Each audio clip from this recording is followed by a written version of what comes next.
بسم اللہ الرحمن الرحیم۔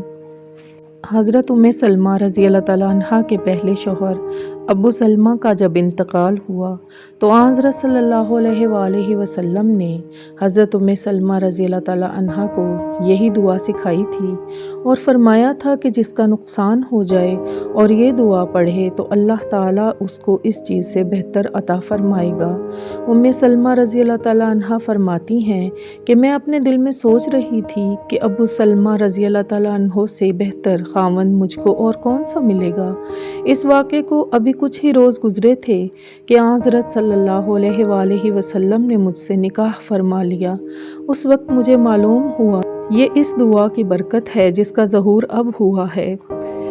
دعا یہ ہے، جب بھی کوئی نقصان ہو تو پڑھیے انا للہ و انا الیہ راجعون، اللہم اجرنی من مصیبتی واخلف لی خیرا منہا۔ صدق اللہ العظیم۔